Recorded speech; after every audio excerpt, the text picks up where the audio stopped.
Pada Sabtu 3 September 2022, Presiden Joko Widodo resmi menaikkan harga BBM bersubsidi. Kenaikan ini diumumkan di Istana Merdeka oleh Jokowi bersama jajaran menterinya. Tapi, yang lumayan bikin sebel, pengumuman ini mendadak banget. Diumumin setengah 2 siang waktu Indonesia bagian Barat, harga baru BBM udah berlaku sejam berikutnya aja. Dalam pengumuman itu, Pak Jokowi juga sempat bilang kalau pemerintah mengambil keputusan dalam situasi sulit.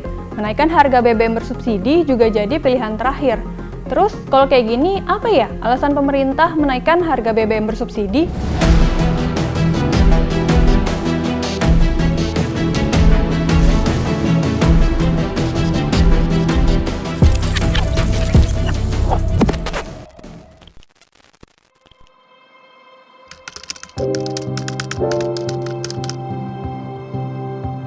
Pemerintah udah secara resmi naikin harga bahan bakar minyak atau BBM bersubsidi jenis Pertalite, Solar, dan jenis Pertamax. Dengan kenaikan ini, harga Pertalite yang tadinya Rp7.650 per liter jadi Rp10.000 per liter.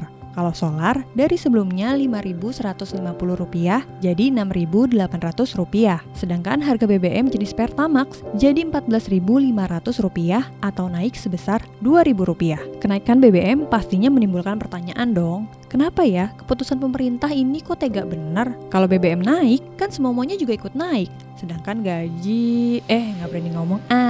Nggak cuma itu aja sih, di masa pandemi ini kan juga lagi gencar PHK massal. Jadi situasi semakin sulit aja nih buat masyarakat. Nah, balik lagi ke persoalan BBM. Pemerintah beralasan naikin harga BBM karena semakin besarnya beban bersubsidi. Juga ketidaktepatan sasaran pemberian subsidi BBM. Atau bahasa lainnya, karena sekitar 70% subsidi BBM dinikmati kelompok masyarakat mampu. Data Badan Pengatur Hilir Minyak dan Gas atau BPH Migas pada 2013 menunjukkan total anggaran subsidi BBM yang disalurkan oleh pemerintah mencapai Rp210 triliun.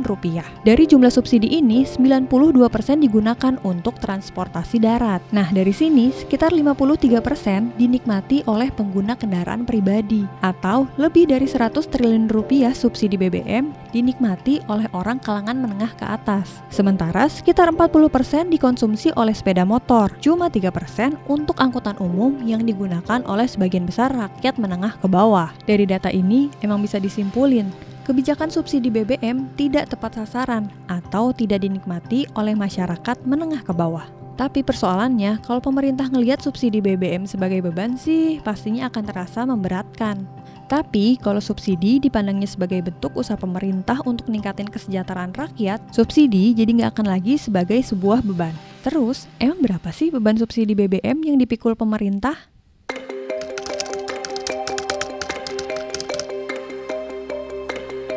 Untuk BBM jenis solar, negara menanggung beban subsidi sekitar Rp13.000 per liter. Dari harga keekonomian Rp18.150. Sementara untuk Pertalite, kompensasi yang diberikan negara sebesar Rp9.500 per liter. Dari harga keekonomian Rp17.200 per liter. Beban ini kalau dijumlahin mencapai Rp502 triliun. Kalau harga BBM nggak segera disesuaikan, bakalan ada potensi beban subsidi yang naik hampir Rp200 triliun. Apalagi BBM Pertalite dan Solar diperkirakan habis pada bulan Oktober. Wacana pemerintah buat naikin harga BBM sebenarnya udah berkali-kali terdengar di masyarakat. Tapi pada Juli, Presiden Joko Widodo sempat menjamin kalau BBM bersubsidi nggak akan naik. Tapi belakangan wacana itu kembali mencuat. Akibatnya sempat membuat polemik yang berujung dengan terjadinya panic buying.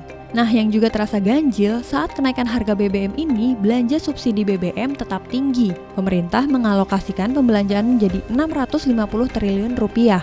Loh, kok katanya naikin harga BBM supaya anggaran subsidi nggak jadi beban? Tapi ini dua-duanya tetap jalan. Padahal, alokasi kebutuhan anggaran subsidi sebelumnya pada tahun ini sebesar Rp502 triliun. Jadi lumayan ya pembengkakannya. Yang harusnya Rp502 triliun jadi Rp650 triliun. Jumlah ini juga meningkat lebih dari 4 kali lipat dibanding anggaran APBN 2022 yang sebesar Rp150 triliun.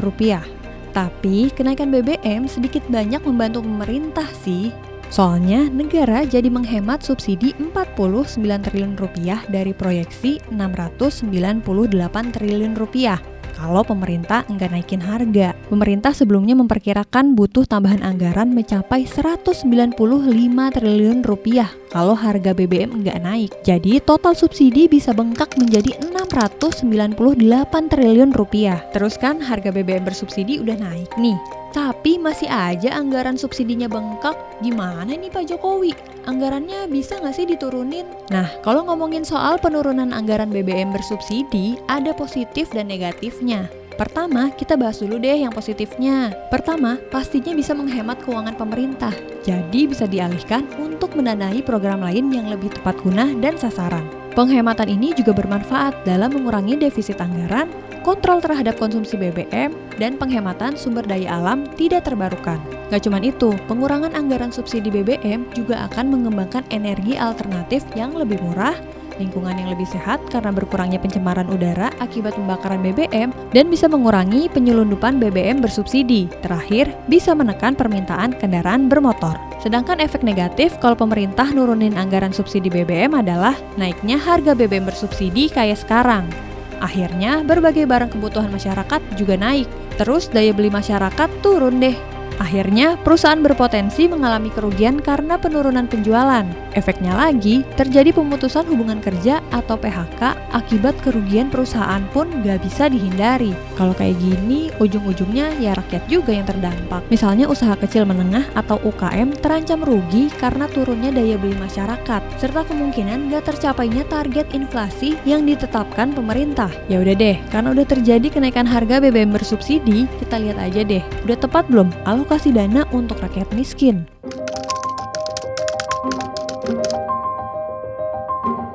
Untuk menghadapi dampak naiknya harga BBM bersubsidi, pemerintah akan memberikan bantuan sosial atau bansos ke masyarakat. Kata Menteri Keuangan Sri Mulyani, bansos ini bisa menekan angka kemiskinan sampai 1,07%. Bu Sri Mulyani yakin dengan kebijakannya karena dana sebesar 24,17 triliun rupiah ini diperuntukkan bagi 20,65 juta keluarga dengan ekonomi terbawah. Mereka masing-masing akan mendapat Rp150.000 per bulan untuk 4 bulan. Dengan total anggaran 12,4 triliun rupiah. Gak cuma itu, bansos yang diberikan juga ada dalam bentuk bantuan langsung tunai alias BLT. Ini juga digunakan untuk memberi subsidi upah sebesar Rp600.000 per pekerja bagi 16 juta pekerja yang berpenghasilan maksimal Rp3,5 juta tiap bulan. Jenis bantuan ini totalnya senilai Rp9,6 triliun. Terakhir, total tambahan bansos juga digunakan untuk memberikan subsidi transportasi angkutan umum, ojek online, dan nelayan. Total anggarannya dari yang tambahan ini senilai Rp2,17 triliun. Asalnya dari dana alokasi umum dan dana bagi hasil pemerintah daerah. Tunggu deh, ngomong-ngomong soal ojek online, tarifnya udah naik tuh Bu. Gimana dong? Katanya udah disokong bansos.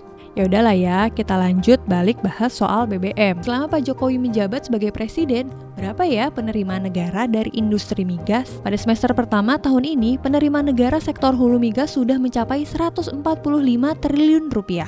Sementara di tahun lalu, Indonesia tercatat berhasil mendapatkan pemasukan sebesar Rp103,2 triliun dari sektor migas. Capaian itu melampaui target yang ditetapkan seiring dengan naiknya harga minyak dunia. Cuan juga ya 2 tahun terakhir.